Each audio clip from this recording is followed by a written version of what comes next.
देखो क्या बताया जा रहा था तुम्हारा, बौद्ध धर्म। बौद्ध धर्म में लिखवा तो सब कुछ दिया ही था। अब मुझे एक बार रिवाइज चाहिए होता है जैसा बौद्ध धर्म। बुद्ध, महात्मा बुद्ध के बचपन का क्या नाम था? सिद्धार्थ। पिता का नाम? माँ का नाम? कितने साल में मर गई थी उसकी माँ? जन्म देने के 7 दिन बाद ही मर गई थी। और फिर पाला किसने था? प्रजापति को। कौन थी इसकी? मौसी। कौन थी? मौसी थी। और फिर इसकी पत्नी का क्या नाम था? कुल कौन सा था इनका? गोत्र? शाक्य। महात्मा बुद्ध का जो गोत्र था वो कौन सा था? शाक्य वंश। तो इसलिए क्या कहा जा? शाक्य मुनि। और पत्नी का नाम क्या था? यशोधरा। और बेटे का नाम? राहुल। और घोड़े का नाम? कंटक। और इनका सारथी जो था उसका नाम? चन्ना।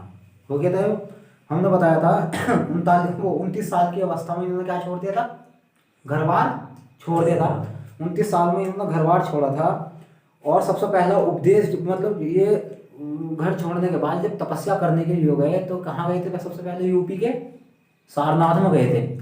और यूपी के सारनाथ में जाने के बाद इन्होंने 6 साल खराब कर दिए। कितने साल? 6 साल खराब करने के बाद इन्होंने सोचा कोचिंग सेंटर ही ठीक नहीं हो, किसी को कोचिंग सेंटर पे जाना चाहिए, बढ़िया क्या पता नौकरी सवेरे मिल जाए।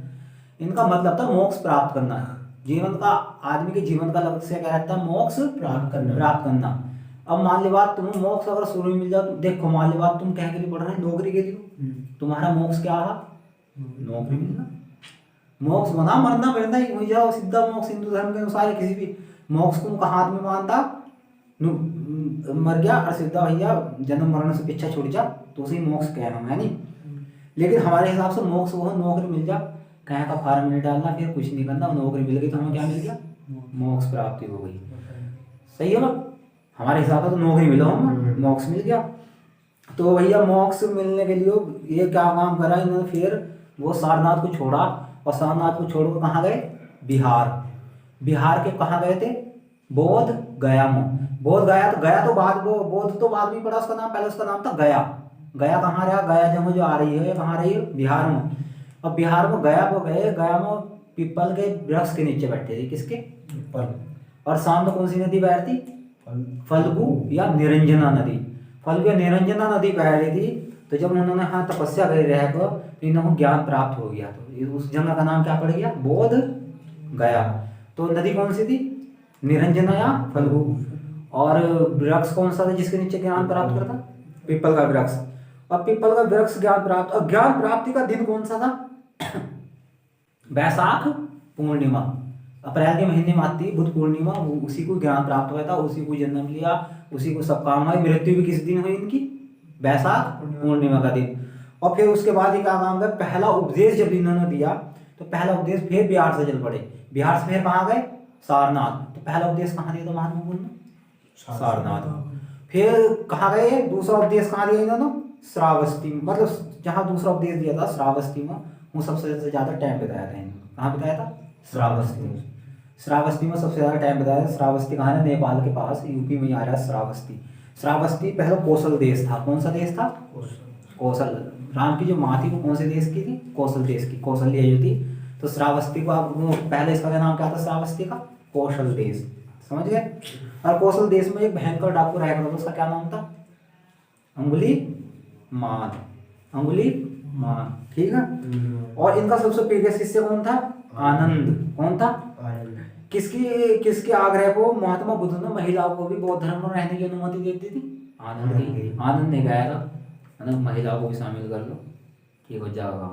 ठीक है। ठीक, क्या बिगड़ जाएगा? तो महात्मा बुद्ध ने क्या कहा था? जब महात्मा बुद्ध ने इसमें महिलाएं आने लगी थी इस बौद्ध धर्म में, तो महात्मा बुद्ध ने कहा था कि अब बौद्ध धर्म ज्यादा दिन तक नहीं टिक पानेगा। ऐसा होया भी है, क्योंकि महिलाएं तो चटक पटक श्रृंगार विंगार करके चलेंगी, तो मन डोला देंगी। विश्वामित्र का डोला दिया था। ठीक है भैया। सेकंड जो महिला थी, पहली जो महिला थी बौद्ध धर्म में शामिल होने वाली, उसका क्या नाम था? प्रजापति गौतमी। इनकी मौसी ही थी। ठीक। और दूसरी जो महिला थी वो आम्रपाली, और वो पेशे से क्या थी? नर्तकी, नाचने वाली थी वो। समझ गए? आम्रपाली कौन सी महिला थी? दूसरी महिला बौद्ध धर्म में होने वाली कौन थी? आम्रपाली। आम्रपाली कहाँ की थी? हाजीपुर। ठीक है। अब इनकी शिक्षाएं दीक्षाएं देख लो, बौद्ध धर्म में शिक्षाएं दीक्षाएं देख लो भैया। इन्होंने 4 आर्य सत्य बताए। कितने सत्य बताए? 4 आर्य सत्य। अष्टांगिक मार्ग 8 मार्ग बताए। 10 शील। कितने? 10 शील। 3 दर्शन और 3 रत्न। 3 दर्शन बताए और 3 ही रत्न बताए। और इन्हों शाक्य मुनि भी कहा जा, और इनका दूसरा नाम क्या? Light of Asia. Mahatma Buddha के नाम क्या है? इनके 2 नाम और फेमस हुए हैं। तो पहला नाम क्या है? शाक्य मुनि। इनकी एक प्रतिमा चीन में भी है शाक्य मुनि की, ठीक है, शाक्य मुनि के नाम से। और दूसरा नाम क्या है इनका? Light of Asia. एशिया क्यों? बौद्ध धर्म इतना भारत में नहीं फैला जितना पूर्व साइड में फैल गया। वियतनाम ने वो जापान और तुम्हारा इंडोनेशिया में मुस्लिम है सारे, यानी कि इधर के साउथ ईस्ट एशिया में चीन में और तुम्हारा श्रीलंका में, इधर जितना ये फैला इतना भारत में नहीं फैला। इनका नाम क्या पड़ा? Light of Asia. तो भैया इनके पहला रखे थे 4 आर्य सत्य। इन्होंने जो मतलब जो बताए 4 आर्य सत्य। 4 आर्य सत्य। इन्होंने 4 ऐसे आर्य सत्य बताए कि दुनिया में इन्हें कोई नहीं काट सकता। दुनिया में ना ये सच हाँ सच ही रहेंगे। इन्होंने 4 आर्य सत्य बताए थे। 4 ऐसी बात बताई थी इन्हें दुनिया में कोई काट नहीं सकता, और ये हमेशा सच है और सच ही रहेंगे। पहला था संसार दुखों से भरा है। क्या है? संसार भरा नहीं भरा, हर किसी को कुछ ना कुछ दुखी। तो संसार दुखों से भरा है। सही है बात? चाहे कोई कितना ही अमीर हो और चाहे कोई कितना ही गरीब हो। तो 4 आर्य सत्य में पहला आर्य सत्य क्या था? बिल्कुल सच जो बात थी वो क्या थी कि संसार दुखों से, किसी ना किसी को, किसी की दुख, किसी को पैसा का दुख, तो किसी को नौकरी का दुख, किसी को लड़की बाजी का दुख, वो कम नहीं फंसी, उससे क्यों नहीं ब्याह हुआ, ऐसा क्या है, मैं ऐसा क्यों हूँ, किसी को पैसे का दुख, किसी को औलाद का दुख। तो संसार कैसा भरा हो? दुख। और अमीर हो चाहे उसमें गरीब, उसको कुछ दुख है। दूसरा जो था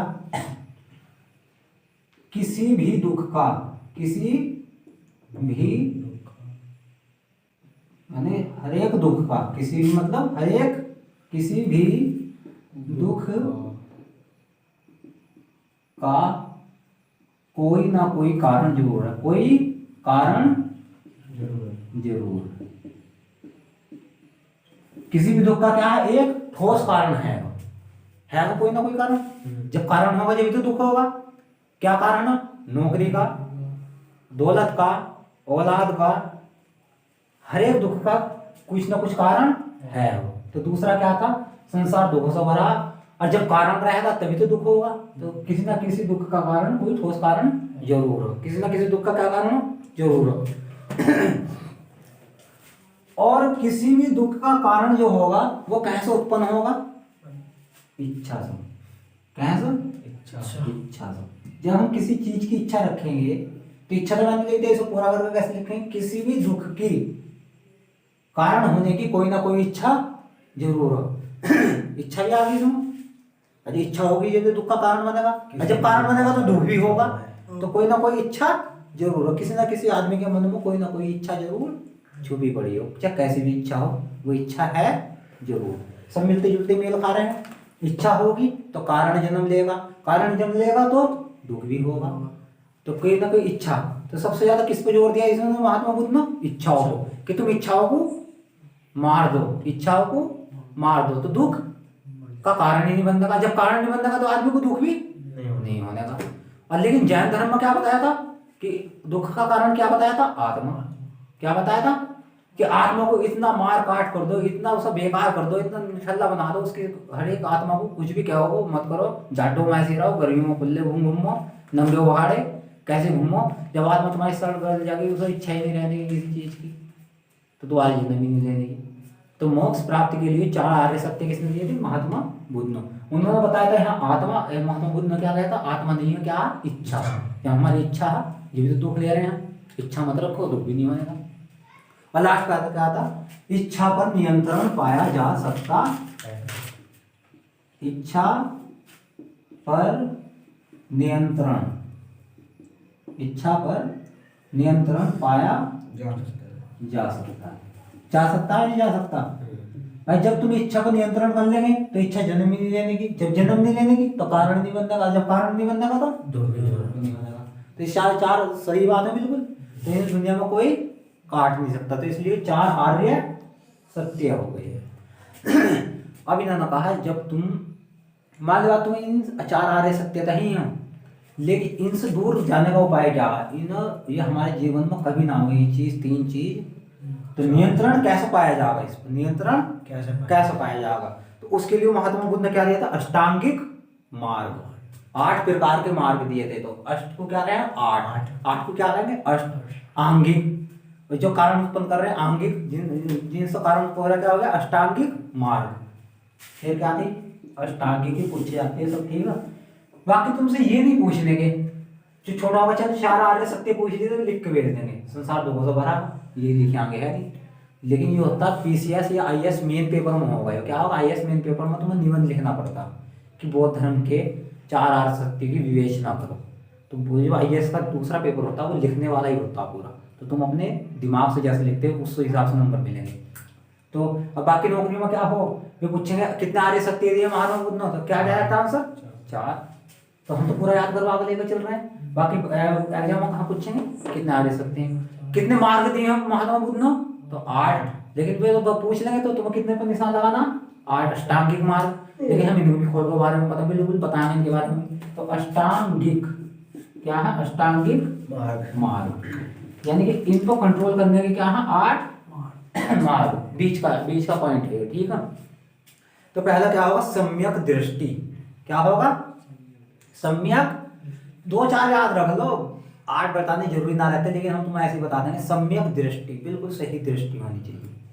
क्या होनी चाहिए? दृष्टि बिल्कुल साफ। अगर तुम्हारी निगाह साफ रहेगी तो इच्छा जन्म ही नहीं लेने की। अगर निगाह को ठीक ठाक करके चलेंगे अपनी तो इच्छा कहाँ उत्पन्न होगी? कहीं नहीं। भाई तुम निगाह को लेकर बैठे, तुम मान लो मोबाइल लेकर बैठ गए, घुसे व्हाट्सएप में, व्हाट्सएप से घुसे इंगे, इंगो से घुसे उंगो, और उंगो उसको तुम कहीं और पहुंच गए। समझ गए? तो इच्छा हुई तो जाने क्या कर दिया? सही बात है। तो तुम्हारी दृष्टि क्या होनी चाहिए? सही बिल्कुल। जब तुम घुस भी रहे तो उस पर ज्यादा दिमाग मत लगाओ। तो क्या होनी चाहिए? सम्यक दृष्टि। क्या होनी चाहिए? सही। सम्यक मतलब बिल्कुल सीधी, सम्यक दृष्टि। इसमें कोई भी दो राय नहीं करनी चाहिए। सम्यक मतलब बिल्कुल साफ सुथरी दृष्टि होनी चाहिए। दूसरा क्या भैया? सम्यक संकल्प। क्या होना चाहिए? सम्यक संकल्प। सम्यक संकल्प।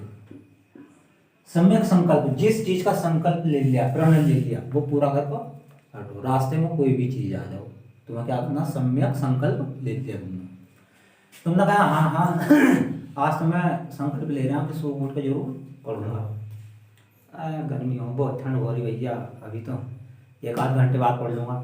संकल्प कर रखा कि 3 बजे उठना तो उठना है। इसे तो सम्यक संकल्प रहेगा तो किसी भी चीज को पाने में क्या रहेगी? एकदम आसानी मिल जाएगी। तो संकल्प कर लिया कि हम इन चीजों को, काले पीले को, हरे नीले को, रंग बिरंगी चीजों को ध्यान नहीं देना। रंग बिरंगी चीज समझ रहे हैं? हरे नीले को ध्यान नहीं देना, लड़की बाजी में बिल्कुल भी ध्यान नहीं देना। तो उसको आगे बढ़ने से, मोक्ष प्राप्त करने से कौन रोक लगा? नौकरी प्राप्त करने से उसको, जिन्हें सही दृष्टि कर ली, जिन्हें सही संकल्प कर लिया, तो उसको कोई रोक ही नहीं सकता, मोक्ष मिल जाएगा। ठीक है। तो सम्यक संकल्प। दूसरा क्या था? संकल्प कर लिया, बस जो करना है करना है। तुमने शेर देखा और बाघ देखो, चीता जब भी होगा अगर शिकार करेगा तो वो सबसे तेज, सबसे फुर्तीला जानवर चीता, सबसे तेज दृष्टि वाला चीता, सबसे तेज भागने वाला चीता। अगर वो किसी हिरन का शिकार कर रहा है और रास्ते में उसको गाय मिल जाए, ये छोटा है, इसे छोड़ो बड़े को। लेकिन शेर क्या, अगर हिरन का शिकार कर रहा और उसके पीछे दौड़ लगानी शुरू कर दी, और जिसके पीछे दौड़ लगाई हो 10 आ जाओ उसके सामने, या 20 दिन पकड़े हुए जाओ, वो उसका ही शिकार करेगा और किसी के पीछे उसे दौड़ा दौड़ा मारेगा। लेकिन चाहे उसके सामने कितनी भी बढ़िया चीज आओ, कितने बड़ा शिकार आ जाओ, लेकिन उसका शिकार नहीं करना, किसका करेगा, उसी हिरन का करेगा, चाहे मरते आए लोग मारेगा उसे। तो संकल्प हो गया भैया। तीसरा था तुम्हारा सम्यक वाक। क्या था? सम्यक वाक। सबसे ज्यादा जो लड़ाई होती है इसी के ऊपर होती है। वाक मतलब बोलना। इंसान को पता रहना चाहिए कहाँ कैसे बोलना और कहाँ कैसे बोलना।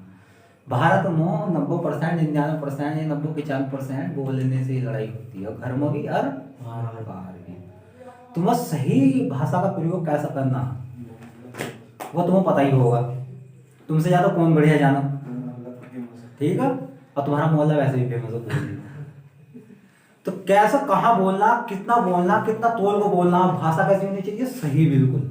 और ये सही कर ली तो किसी से लड़ाई झगड़ा नहीं, सब तुम्हारे क्या दुश्मन भी दोस्त बन जाएंगे। यो ही सही नहीं मानेंगे तो दोस्त भी दुश्मन बन जाएंगे। सही भाषा कैसी होनी चाहिए, बोलना कहाँ चाहिए, कितना चाहिए, ठीक है। अब ये चौथा था तुम्हारा सम्यक जीविका। कौन सा था? सम्यक जीविका। जीविका मतलब सही जीविका होनी चाहिए, खाने कमाने की। ऐसा नहीं अगर तुम खाना कमाने जा रहे हो, अपने परिवार का पेट पाल रहे हो, तो दूसरे को दुख देखो लोगों चीज घर में, उससे कभी भी खुशहाली नहीं आनेगी। जीविका क्या होनी चाहिए? सही होनी चाहिए। मान ली बात कर तो रहे हो तुम, परिवार का पेट पाल रहे हैं, रात को लूट मार कर रहे हैं, तो जीविका गलत है नहीं। कमाई तुम्हारे घर में खर्चा 25,000 का कमा तुम 1,00,000 रुपए, तो वो कहाँ से आ रहे हैं? दूसरों को लूट पाट कोई तो जीविका क्या होनी चाहिए? नियत होनी चाहिए। इच्छा इतनी नहीं रखो जितनी घर में काम चल जाए। वो था कबीरा इतना दीजिए जाको कुटुंब समाए, मैं भूखा ना रहूँ अतिथि भूखा ना जाए, कि इतना दो जितने में कुटुंब का पालन कर जाए, अरे जो मेहमान आ जाए घर में वो भी ठीक ठाक रहे। और तो सम्यक जीविका का पास जोर देता महात्मा बुद्ध ने, इतना कमाओ जिससे दूसरे का नुकसान ना हो। बस ये 4 मेन याद रख लो। फिर बाद में कौन सी चीज? सम्यक स्मृति। ऐसे सुन लो, लिख लो चाहे, सम्यक स्मृति। सम्यक स्मृति मतलब बिल्कुल सटीक मेमोरी होनी चाहिए तुम्हारे दिमाग की, जो एक बार याद कर लिया। इतनी गहनता से पढ़ो कोई चीज, इतना दिमाग लगा दो आसपास कि तुम्हें कुछ भी सुनाई ना दे। अगर तुम्हारी स्मृति तेज होगी, बुद्धि तेज होगी, यानी कि कैचिंग पावर तेज होगी, तो तुम्हें एक बार में क्या हो जाएगा? याद हो जाएगा, कभी नहीं भूलने दे। कोई बात ऐसी होती है, तुम इतनी बढ़िया करके पढ़ाई करते हैं बाजी बात कि कोई जिंदगी भर नहीं बोलते तुम उस पढ़ाई में। अब बाकी तो सिर्फ से पर्सन निकल ही जाएगा, वो तुम्हें पता कहीं चीज़ की पढ़ाई तुम बढ़िया करते हैं, ठीक। भैया सम्यक व्यायाम। क्या हो? सम्यक व्यायाम। सही प्रकार से व्यायाम करने चाहिए। ऐसा नहीं ना चलो हाँ आज व्यायाम का मतलब सही, शरीर को सही तरीके से ढालना चाहिए। ऐसा नहीं आज कठोरी कर देंगे बिल्कुल, चलो आज हम व्यायाम करने चल रहे हैं, शरीर को तोड़ मोड़ दिया, हड्डी हो गई हो गई, वो कर दिया, कठोर कर दिया। तो व्यायाम भी करना चाहिए, शरीर को स्वस्थ रखने के लिए सही व्यायाम जरूरी है, समझ ले। शुरू में बाबा रामदेव थोड़ी बनना तुम। आगे कुछ भैया इनका सम्यक समाधि। सही समाधि होनी चाहिए। अगर तुम ध्यान लगा कर बैठे किसी चीज पर ध्यान लगा रहे हो, तो और चीज के तुम्हें ध्यान नहीं रहना चाहिए, सिर्फ एक चीज का ही ध्यान रहना चाहिए। ध्यान ऐसा होना चाहिए तो खुद में खो जाओ। ये नहीं कि हाँ इनका डीजे बज रहा, कैमों ने डीजे बज रहा, हमसे पढ़ाई ना हो रही, कैसे ना हो रही, ध्यान तो लगाओ, डीजे कितने बेचते रहो, पढ़ाई होगी। ध्यान है अगर तुम्हारा किसी चीज पर, तो तुम आवाज आनी भी बंद हो जाए, बाजी बाद में आँख उठाए कर बोलेगा कहाँ खो गया। तुम इतना सोचना शुरू कर देगा, कभी तुम आवाज कान सुनना बंद कर दिए उस टाइम को, समझ गए। और भैया तुम्हारा क्या? सम्यक कर्मांत। सम्यक कर्म करने चाहिए अपने, ठीक है। अब इन्होंने मार्ग ये हो गए, मार्ग कितने हो गए थे? 8। आर्य कितने हो गए? 4। और फिर शील कितने दिए थे? शील जो काम की बातें थी, जो शील यानी कि मोक्ष प्राप्त करने का तरीका, 10 कितने थे? 10 शील थे। लेकिन मेन कितने हैं? मेन शील कितने हैं? 5। कितने हैं? 5। तो कहाँ है साफ करने वाला? कहे तो 10 मतलब संख्या कितनी है शीलों की? 10। लेकिन जो बहुत ज्यादा मेन है कितने हैं? 5। 5 कौन कौन से हैं? 10 शील मतलब शील कितने हैं? 10। मेन कितने हैं? जिनका सबसे ज़्यादा जिक्र। पहला कौन सा? सत्य है। क्या है? आदमी को हमेशा क्या बोलना चाहिए? सच बोलना चाहिए, सच बोलना चाहिए, ठीक है। वो महात्मा बुद्ध के हिसाब से आदमी को क्या बोलना चाहिए? सच। लेकिन सच से गुजारा हो कहाँ, है नहीं। पर भाई उन्होंने दे दिए। वैसा कहते सत्य की सत्यमेव जयते, सत्य की हमेशा जीत होती है। लेकिन आज के टाइम में क्या है? झूठ में जयते, झूठ की जीत हो रही है आजकल, तो है नहीं। जो जितना ज़्यादा झूठ बोल रहा है उतना बढ़िया रह गया। पर बात ऐसी नहीं है, हमेशा झूठ काम नहीं करता, कहीं कहीं क्या बच्चा सत्य काम कर ही जा भैया, ठीक है। सत्य। दूसरा क्या दिया था इन्होंने? अहिंसा। क्या दिया था? अहिंसा। हमेशा मार पिटाई से दूर रहो, अहिंसा से दूर रहो, बात से ही मामला सुलझाओ। तो दूसरा क्या था? अहिंसा। और भैया तीसरा था भैया सत्य अहिंसा अस्तेय। अस्तेय क्या था? अस्तेय। अस्तेय मतलब चोरी ना करना। महात्मा बुद्ध के पाली भाषा के हिसाब से चलेंगे तो क्या कहा जाए इसे? अस्तेय। अस्तेय का मतलब क्या? चोरी ना करना। फिर क्या होगा? अपरिग्रह। क्या होगा? अपरिग्रह। अपरिग्रह मतलब दूसरे का धन ना हड़पना, दूसरे का धन ना हड़पना, या धन इकट्ठा ना करना। भाई धन तो इकट्ठा जब होगा जब दूसरे का हड़पेंगे, होगा कहाँ नहीं, गुजारा कहाँ चल रहा। तो उन्होंने क्या कहा? धन इकट्ठा ना करना। लेकिन हम क्या कह रहे हैं सर? दूसरा का धन ना हड़पना। अपने में तो अपना ही गुजारा चल रहा, इकट्ठा तो जब होगा जब दूसरा हड़पेगा, जब तो इकट्ठा होगा। तो दूसरे का धन ना हड़पना यानी कि धन इकट्ठा ना करना, कि पैसे को इकट्ठा मत कर रखो कभी भी, उसे लगाते रहो, जितना है तुम उसे लगाओ, इकट्ठा मत हो। यानी इकट्ठे की नौबत ही ना हो तुम्हारे घर में, इकट्ठा करना पड़ो, ठीक है। पैसा है, हाँ ये बात ज्ञान के लिए बता रही है। पैसा हमारे जीवन में इतनी जरूरी ना है, हमारे जीवन में चल गए तो भीख मांगने की नौबत आ जाएगी। और ये बौद्ध धर्म वाले अगर वीडियो किसी ने देख ली तो वो हम वही उल्टा सीधा कह देगा, यानी क्या पढ़ा रहे, पढ़ा तो तुम रहे, फिर बीच में टॉपिक में छेड़ रहे हैं अपना। तो जो भी बात है तो ठीक ही, यानी हम अपने कुछ भी मत दे रहे हैं। और भैया वो था तुम्हारा भैया पहला कौन सा था? सत्य अहिंसा अस्ता अपरिग्रह और सभी नशे से मुक्त विरत। पांचवा कौन सा था? नशे से, नशा से विरत, यानी कि किसी प्रकार का नशा नहीं करना चाहिए, ठीक है। किसी प्रकार का भी नशा नहीं करना चाहिए। ये 5 क्या है? सील। मेन सील कितने हैं? 5। छठा सुनो, छठा क्या था भैया? ब्रह्मचर्य। क्या था?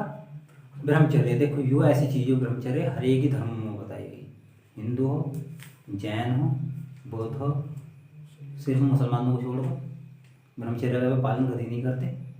सिर्फ मुस्लिम धर्म को छोड़कर, ईसाई धर्म को छोड़कर सभी में क्या है? ब्रह्मचर्य को ज़्यादा जोर दिया।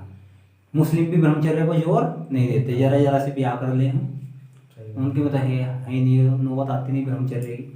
लेकिन हिंदू धर्म में खासकर जोर किस पर दिया गया? ब्रह्मचर्य कि आदमी को 25 साल तक तो ब्रह्मचर्य का पालन करना ही चाहिए। 25 साल तक, 25 साल के बाद क्या करनी चाहिए? शादी, ठीक है।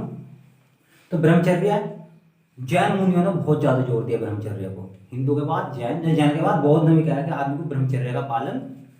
ब्रह्मचर्य का क्या मतलब? लाल पीले को ना देखना, हरे पीला ना पढ़ना, लोड़ीबाजी ना करना, ये ना करना, है नहीं, गलत दृष्टि ना रखना, ये बिल्कुल साफ जैसा हनुमान थे, ब्रह्मचर्य। वे बाल ब्रह्मचारी थे, उन्होंने 25 साल छोड़, उन्होंने जिंदगी भर कुछ नहीं करा, ब्रह्मचर्य का पालन नहीं करा हनुमान ने, ठीक है। ब्रह्मचर्य भैया अगला था नृत्य गान का त्याग। ना ही तो नृत्य देखो, ना ही गाना गाओ, नृत्य और गाना से दूर रहो।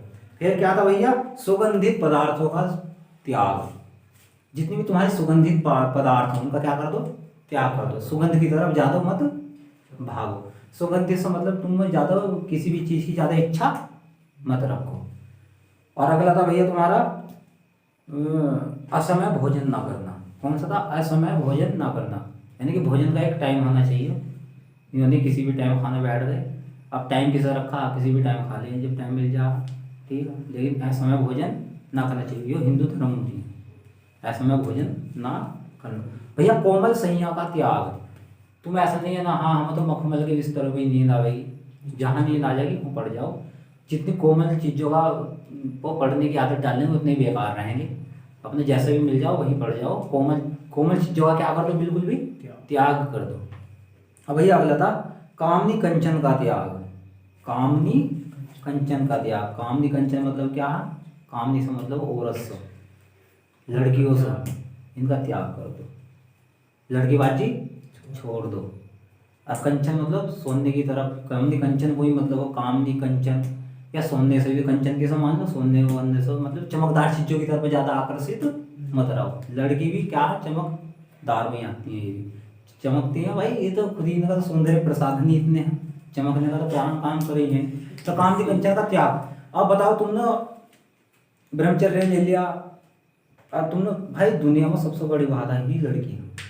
कोई कितनी वो अच्छा और लड़का उड़ रहा हो, मान लो आप कोई डीएम बनना जा रहा है, तैयारी कर रहा है, और लड़की बाजी में फंस जाओ तो चपरासी भी नहीं बन सकता वो। सभी को विश्वास है कि लड़का बहुत बड़ा वैज्ञानिक बनेगा, और लड़की बाजी आ जाओ तो वैज्ञानिक भला वो चपरासी लायक नहीं रहना। जिसमें मैं कह रहा हर चीज का शौक पाल लो, लेकिन यूं लड़की बाजी का शौक ऐसा वो कुछ कर ही नहीं सकता। समझ गए?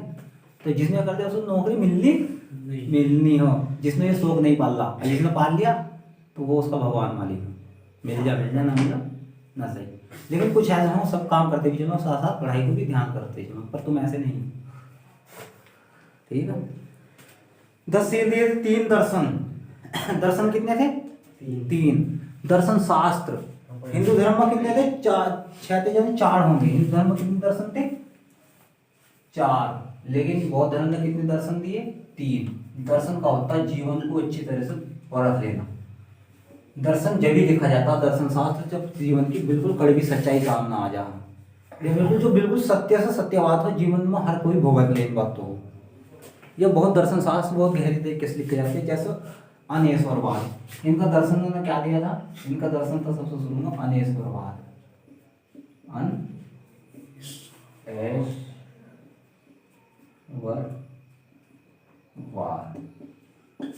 भाई इनकी इच्छा है, यानी हिंदू धर्म इन्होंने क्या कहा कि कहीं भी ईश्वर नहीं, इन्होंने ईश्वर को कहीं भी नहीं मानना। ये कहते कहीं भी ईश्वर नहीं है, सिर्फ तुम्हारे कर्म ही करने से कुछ होगा, ईश्वर कहीं भी नहीं। हिंदू धर्म में क्या? बहु ईश्वरवाद। क्या है? बहु ईश्वरवाद। वो इनकी इच्छा है, मानो या मत मानो। फिर क्या था? शून्यवाद। क्या था? शून्यवाद। शून्यवाद का क्या मतलब है? जिंदगी कुछ भी नहीं है, शून्य ही है। आदमी शून्य ही है, चाहे वो अमीर हो चाहे गरीब हो, चाहे अमीर हो चाहे वो गरीब हो, हर कोई क्या? शून्य हो। शून्य मतलब ना तो तुम साथ कुछ लाए और ना साथ कुछ ले जाएंगे।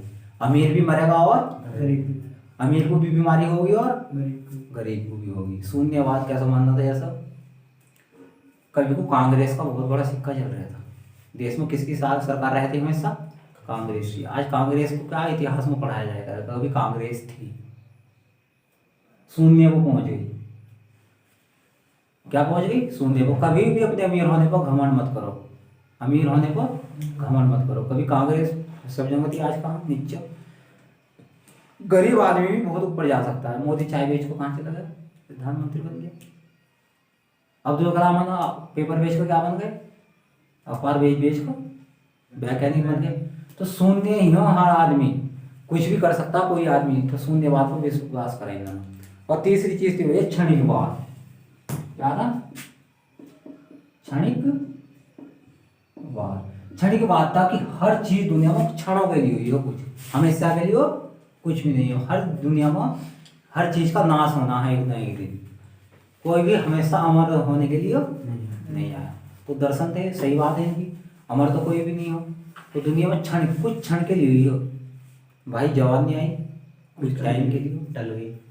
जब अभी तो जवानी मानो यो हो बहुत बढ़िया, यो उससे भी बढ़िया, यो उससे भी बढ़िया हो। जब तुम 55-60 साल की उम्र में हो जाए, कोई कितना ही बढ़िया हो, खत्म। समझ गए भाई? क्षणिक हर चीज क्षण के लिए हो। जवानी हो, बुढ़ापा हो, जीवन हो, सुख हो, दुख हो। हम जरा से तबीयत खराब हो, जब पेट में दर्द हो, जब ऐसा लगने लगे यार जन कितने सालों से तबीयत खराब है, जन जाने की नहीं।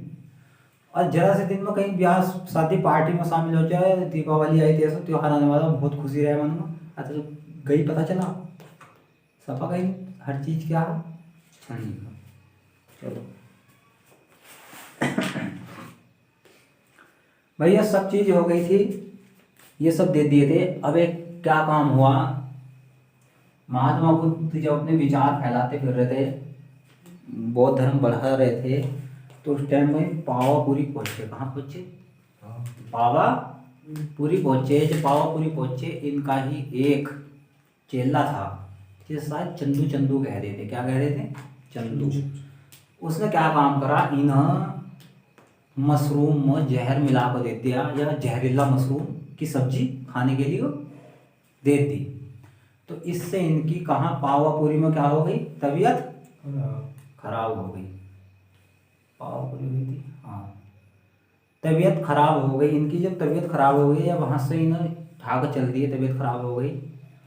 जब इनकी तबीयत खराब हो गई, पावापुरी में तबीयत खराब हो गई, पावापुरी नहीं था यार, वो कुछ और था। कहाँ थे? बिहार गए थे, गया में। कहाँ? गया में। वहाँ इनकी तबीयत खराब हो गई जहर खाने से। आते आते इन्हें कहाँ ले जाया था? वैशाली। कहाँ ले जाया जाता? वैशाली नहीं, ये तो हम जैन धर्म में घूम रहे हैं बार बार। श्रावस्ती, जहाँ इन्होंने सबसे ज़्यादा टाइम बिताया था। तो इनकी रास्ते में क्या हो गई थी, तबीयत ज़्यादा बिगड़ने से क्या हो गई, मौत हो गई। और जब मौत हो गई तो भाई छोटे मोटे आदमी थे, इनका अंतिम संस्कार बहुत धूमधाम से करा गया। क्या करा गया? अंतिम संस्कार बहुत धूमधाम से करा गया। और जैसे जैन संगति के बारे में बताया था, जैसे जैन सम्मेलन हुए थे, एक पहला सम्मेलन के बाद दूसरा सम्मेलन 900 साल बाद करा था, तो इसलिए जैन धर्म फैला नहीं। तो इन्होंने क्या काम करा, महात्मा बुद्ध की अस्थियों को, महात्मा बुद्ध की अस्थियों को इन्होंने 4 जगह कलश में भर कर रख दिया। 4 जगह कलश में भर कर रख दिया। और जब 4 जगह 8 जगह, कितनी जगह? 8 जगह उन्होंने कलश में रख दिया। तो उन स्थानों को क्या कहा जाए? अष्ट महास्थान। क्या कहा जाए उन जगहों को? अष्ट महास्थान, जहाँ इनकी मृत्यु हुई थी और उन कलश को रखा गया था, इनकी अस्थियों को हर एक कलश में, और जहाँ रखा गया था उन स्थानों को क्या कहा जाए? अष्ट महास्थान। तो महात्मा बुद्ध की अस्थियों को कितनी जगह रखा गया था? 8 जगह। और इनकी मृत्यु कब हुई थी? 483 BC में। कब हुई थी? 483 ईसा पूर्व। 8 जगह रखा, लेकिन 4 जगह बहुत मेन आती हैं, जहाँ फिर इनके सम्मेलन कराए गए। क्या कराए गए? सम्मेलन। तो 4 सम्मेलन हुए। बौद्ध संगति के कितने सम्मेलन हुए? 4। बौद्ध धर्म के 4 सम्मेलन है। 4 के 4 बहुत इन्होंने ज्यादा दिन लगाए, जल्दी जल्दी कराए। तो पहला सम्मेलन इन्हें ध्यान से लिख लो, बौद्ध संगति। सम्मेलन को इनके क्या कहा जाए? संगति। क्या कहा जाए? जब सम्मेलन कराया करो किसी चीज का, बहुत बड़ा सम्मेलन कराया करो, तो क्या कहा जाए? बौद्ध संगति। क्या कहा जाए? बौद्ध संगति। ये मेन है, पेपरों में आती हूँ, कोई ना कोई सी हर साल पूछते रहे हैं। तो भैया पहली क्या होगा? पहली बौद्ध संगति कौन सी? फर्स्ट बौद्ध संगति जो हुई थी वो कब हुई थी? 400। तुरंत मौत को ही, इनकी मौत को तुरंत ही एक बौद्ध संगति का आयोजन कर दिया था इन्होंने, और सबको बुलाया था, सबको घर जा क्या आया था? बुलाया था। तो पहली बौद्ध संगति जो हुई थी इनकी, वो हुई थी राजगीर में। कहाँ हुई थी? राजगीर कहाँ रहा? बिहार में। कहाँ रहा? बिहार में। पहली बौद्ध संगति कब हुई? 483 BC में। कहाँ हुई? राजगीर में। और उस टाइम का जो शासक था, उस टाइम का जो राजा था, उस टाइम का राजा कौन था भैया? अजात शत्रु। कौन था? अजात शत्रु। पहली बौद्ध संगति किसके शासन काल में हुई थी? अजात शत्रु का। स्थान क्या था? राजगीर। और ईस्वी क्या, तिथि क्या थी? तिथि नहीं, मतलब समय क्या था? 483 BC। ठीक है भैया। दूसरी बौद्ध संगति जो हुई थी, दूसरी वाली, तो कब कर दी थी इन्होंने? 383 BC में, 100 साल बाद। कितने साल बाद? 100 साल बाद। 100 साल बाद जो बौद्ध धर्म की संगति हुई थी वो कब हुई थी? 383 BC में। और कहाँ हुई थी भैया? वैशाली में। कहाँ हुई थी? वैशाली में दूसरी बौद्ध संगति हुई थी, वैशाली में। और वैशाली कहाँ है? ये भी बिहार में ही है। और ये किसके टाइम को हुई थी? कालाशोक के समय। कब हुई थी? कालाशोक। और तीसरी बौद्ध संगति जो हुई थी, थर्ड जो हुई थी भैया, वो कब हुई थी? 255 BC में, शायद 255, हाँ 255 BC में हुई थी। और ये कहाँ हुई थी? पाटलिपुत्र यानी कि पटना में। कहाँ हुई थी? पुराना नाम देंगे तो पाटलिपुत्र, और आज का नाम देंगे तो आज के नाम से पाटलिपुत्र को क्या कहेगा? पटना। और ये पटना में हुई थी। और भैया किसके टाइम में हुई थी? सबसे बड़े राजा उस टाइम का अशोक महान के टाइम। किसके टाइम में हुई थी? अशोक राजा ने। अशोक ने कौन सा धर्म स्वीकार कर लिया था? बौद्ध धर्म। ये सब बौद्ध धर्म स्वीकार कर लिए थे बड़े बड़े राजाओं ने, ठीक है। तो कब हुई थी? पटना में, अशोक के टाइम में। और भैया चौथी जो हुई थी, कौन सी? फोर्थ। चौथी जो हुई थी भैया वो पहली सदी में हुई थी। कब हुई थी? पहली सदी में। इसको 250 साल लग गए थे। कितने साल लग गए थे? 250 साल। चौथी बौद्ध संगति 250 साल लग गए थे। पहली सदी में ही कराती थी, जब से टाइम शुरू हो गया था। 1 2 ये कब होगी? टाइम से पहले, जब से ईसा मसीह का जन्म हुआ, उसको क्या माना जाए? 1 तारीख 1 महीना और सन भी 1। पहली संगति कब हो गई थी? पहली सदी में हो गई थी। और पहली सदी में जो हुई थी स्थान तो भैया कुंडल वन। कौन सा था? कुंडल। और महावीर जैन का जन्म जो है था वो कहाँ हुआ था? कुंडल ग्राम में। कहाँ हुआ था? कुंडल ग्राम में। और बौद्ध संगति चौथी जो हुई थी कहाँ हुई थी? कुंडल वन। कुंडल वन कहाँ रहा भैया? जम्मू कश्मीर में। कहाँ रहा? जम्मू कश्मीर में। और ये किसके टाइम में हुई थी? कनिष्क। किसके टाइम में? कनिष्क। ही ध्यान देने वाली बात है, कनिष्क को। कनिष्क को द्वितीय अशोक कहा जा, दूसरा अशोक। कनिष्क को क्या कहा जा? दूसरा अशोक भी कहा जा कनिष्क को। पहला अशोक तो अशोक। बस एक चीज याद करनी, पहले किसके टाइम हुई? अजात शत्रु के। बाकी सब में क्या जोड़ देना? अशोक, अशोक, दूसरा अशोक। बाकी सब पहले किसके? अजात शत्रु। तीनों कहाँ हुई? बिहार में। बाकी चौथी कहाँ होगी? जम्मू कश्मीर में। इतना तो सब बताकर चलेंगे, इतना तो सब बताकर चलेंगे। लेकिन जो मेन पॉइंट हो कि अध्यक्ष कौन था या पुरोहित। उस टाइम पे जैसे हमारे यहाँ कोई बड़ा सम्मेलन कराने लगो, आयोजन कराने लगो हिंदू धर्म में, तो सबसे ज्यादा किसकी जरूरत पड़ो? पंडित की। भाई पूजा पाठ के लिए किसकी जरूरत पड़ो? पंडित की। तो उस टाइम उसे हम क्या मान रहे हैं? अध्यक्ष। अध्यक्ष को वे क्या मानते थे? उसमें पुरोहित। क्या मानते थे? पुरोहित। तो पहली बौद्ध संगति का जो पुरोहित था, पहली बौद्ध संगति का पुरोहित था वो था महाकश्यप। कौन था? महाकश्यप। पहली बौद्ध संगति का जो पुरोहित था वो कौन था? महाकश्यप। और दूसरी बौद्ध संगति का जो अध्यक्ष था वो था शावक मीर। कौन था? शावक मीर। और तीसरी का था मोगली। कौन था?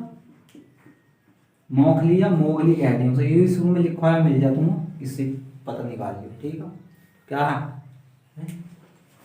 और चौथा था जो भैया तुम्हारा, चौथा जो था भैया तुम्हारा वो था कौन था? वसुमित्र। कौन सा था? वसुमित्र। कौन था? वसुमित्र। अब इन सब संगति में तो अध्यक्ष रह गए, लेकिन चौथी जो बौद्ध संगति थी कुंडल में, जम्मू कश्मीर में हुई थी, उस टाइम कश्मीर का शासक कौन था? कनिष्क। और कश्मीर नगर किसने बसाया था? अशोक। कश्मीर का नगर जो कश्मीर जो बसाया था किसने बसाया था? अशोक। ध्यान रखिएगा। कनिष्क जो था उन आक्रमण कहाँ कर दिया? बिहार में। कहाँ कर दिया? बिहार में आक्रमण कर दिया। और वो वहाँ एक बहुत फेमस टीचर था पढ़ाने वाला। कौन था? पढ़ाने वाला बहुत फेमस टीचर था इसके टाइम में। उसका नाम था अश्व घोष। क्या नाम था? अश्व घोष। फेमस टीचर था।